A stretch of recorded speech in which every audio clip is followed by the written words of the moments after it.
Lockdowns do work, not at stopping the spread of a virus, but they're successful at destroying economies. This virus is statistically as devastating to the population as a bad flu. So why have the governments implemented and held such a disproportionate response, destroying their economies and pretending that it doesn't matter? It's because COVID is the scapegoat and an excuse or an opportunity to bring about their Great Reset. QE started in 2008, following the banking crisis caused by misuse of the lending markets, and the economy has been on life support ever since. In September 2019, a month before Bill Gates' Event 201, the overnight money market seized. The Federal Reserve had to step in, printing $50 to $100 million per night to try and fix it, but there was no fixing it. Since COVID, they have expanded the money supply by between 20 to 25% under the guise of COVID relief, rather than what is another banking crisis. History tells us this money printing ends with the collapse of the currency and the economy it is attached to. Since 1971, when the dollar as the reserve currency came off the gold standard, all currencies have been fiat. They are backed by nothing and dependent on faith. Only 3% of the money supply is physical notes and coins. The other 97% is debt-based. Debt brings money into existence. You borrow $100,000 and the banks are allowed to create that money from the ether and loan it to you with interest. In the reverse case, it's important that you know that when you deposit money into a bank, it no longer belongs to you. The banks can legally invest 90% of it and they provide you with interest for this. In 2008 we saw bank bailouts, but as of 2014, Ireland and the UK have agreed to bank bail-ins instead, meaning they can legally take your money in a crisis. This is what happened in Cyprus in 2013. The government claims to guarantee a certain amount of deposits, but only hold less than 0.5%, so good luck getting your money back. So the credit markets are under stress. What is the best pressure release valve for the credit markets?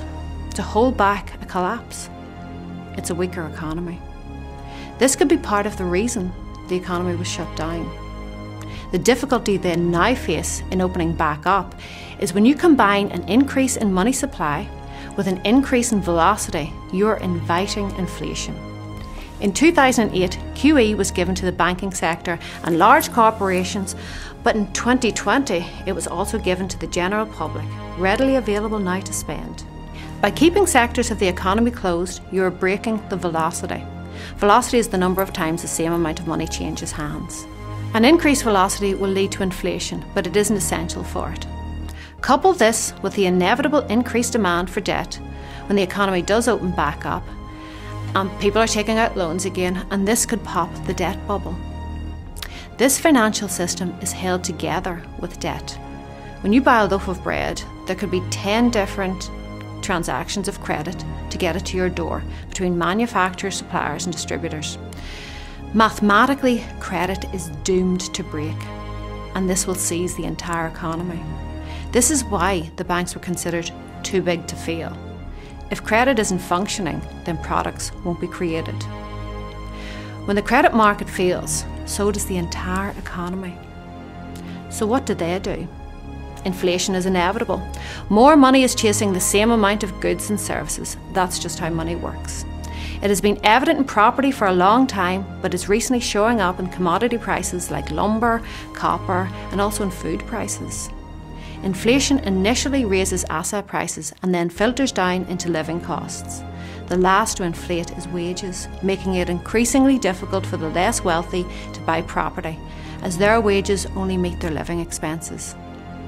The government have got themselves into overwhelming debt, so they can't raise interest rates, or they won't be able to service that debt, as they can barely meet the interest requirements.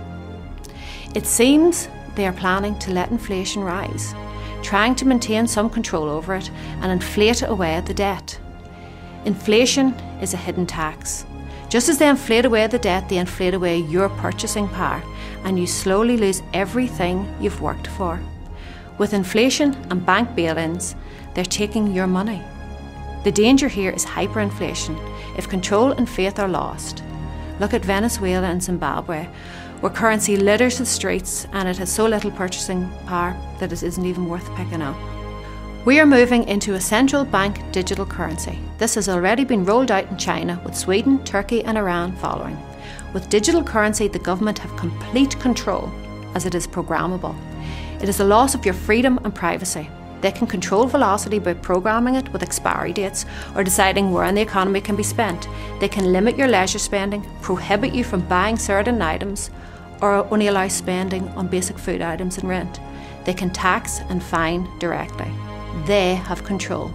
They can incentivise you to spend or save with negative or positive interest rates respectively. How would you implement a control agenda? I would collapse the economy so that there's no independent businesses, therefore making everyone dependent on the state. I'd provide them with a generous universal credit system, then slowly reduce it or inflate it away. The concept of UBI has been about for some years now. Over 80% of jobs that make moderate to low wages are predicted to be automated away by 2030. Humans are becoming surplus to requirement. In the fourth industrial revolution, according to the World Economic Forum, our bodies will be so high-tech we won't be able to distinguish between what's natural and what's artificial. A future of superhumans. It's frightening. They are also proponents of the green energy carbon tax movement, which, if you look into it, is eugenics repackaged. They are telling us that if we pay more taxes and stop eating meat, it will cool down the planet. The middle and working classes will be eroded and replaced with robots, AI and big corporations, and given a basic income. So how is this funded? The Davos IMF concept is that you will own nothing and be happy. So is the idea to confiscate or severely limit all private property? The other option is taxes, but the rich don't pay taxes. The loopholes are designed to be beneficial to them but too costly for us. While a universal basic income is proposed, the more effective solution to stop the wealth divide would be a universal maximum income with a wealth cap. Let them have 20 million, that's a lot of money, they can buy all the houses and yachts that they want. But it would limit their amount of control and influence. This is the biggest heist of wealth transfer in history. The media does not inform you. Its purpose is to distract and advertise to you. The economy has collapsed under the weight of debt-fueled greed, and the media are silent. Billionaires have increased their wealth by 28% during the crisis, gained at the expense of small businesses. The stock market is fake, and it is a rigged game, fueled by money printing and doomed to crash. The old world is not coming back. A group of billionaires are deciding how the rest of the world should live, and they have the ear of the government that claims to represent you. When you hear Johnston, Trudeau and Biden say build back better, that is a Davos concept, a collection of non-elected private billionaire influencers. If we submit to a digital currency, we lose control and privacy. This is what you really need to wake up to. Furlough is psychological prepping for UBI. You're not being paid to stay at home. You're being paid not to revolt. If you know that pounds, dollars, etc. are losing purchasing power, why would you keep them? This is why people are moving to hold assets such as silver, gold, land and property instead, and transferring currency to crypto to outrun the inflation that is already becoming evident. There's also a ridiculous increase in shipping costs. COVID impacted the supply chain. China stockpiled containers and the system broke. This led to a problem with stock on shelves. When it is fully operational again, the additional costs will be passed on to the consumer. It would be wise to buy supplies to combat any shortages while the system resets. Better looking at them than looking for them. Hold gold, silver, crypto to maintain a degree of autonomy from the upcoming digital system. I am not a financial advisor. I would advise you to do your own research and find what works for you. The problem is our fiat currency is failing. Thousands have preceded it and they've all failed due to debasement of the currency. We have to be aware of this so we can prepare and work to fight against the oncoming erosion of our freedom and of our privacy.